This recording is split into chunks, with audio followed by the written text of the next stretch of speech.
Një urdhër i dal nga zyrat e Ministrisë së Shëndetësisë dhe që mban firmën e vetë ministrit Ilir Beqaj, paralajmëron një furtunë shkarkimesh në spitalet e vendit, e përpasoj kësaj reforme nuk i shpëton as Spitali Rajonal i Shkodrës. Udhëzimi numër 13 i datës 15 janar 2016 për zbatimin e strukturës së shërbimit spitalor, miratuar nga ky dikaster, parashikon ristrukturim të këtij shërbimi në të gjithë vendin. Kjo shkresë, e cila ka mbërritur edhe në Shkodër, ka vënë në punë drejtuesit e spitalit dhe të gjithë shefat e pavioneve, që të bëjnë rankimin e brendshëm të punojësve dhe më pas nga 795 të punësuar në spital me strukturën e re kanë vend vetëm 705 persona, çka i bie që 90 prej tyre të dalin në rrugë. Kryesisht pjesa më e prekur mësohet se do të jenë sanitaret, që në total aktualisht janë 169 të tilla apo 1/4 e stafit. Me strukturën e re parashikohet që të largohen rreth 65 prej tyre dhe ky shërbim do të kryhet sipas ligjit nga pjesa e mbetur e sanitareve,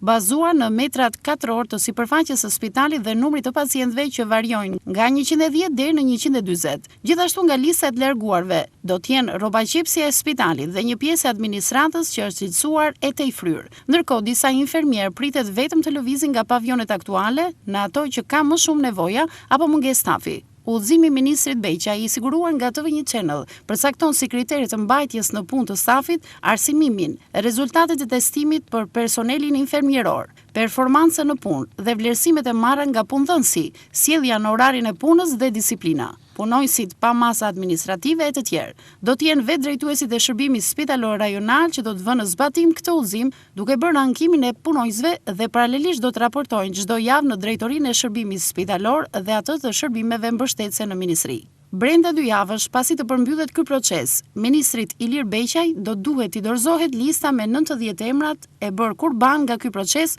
çka përkthehet në 90 familje të lëna në mes të rrugës dhe pa një vend pune për kryefamiljarin apo kryefamiljaren.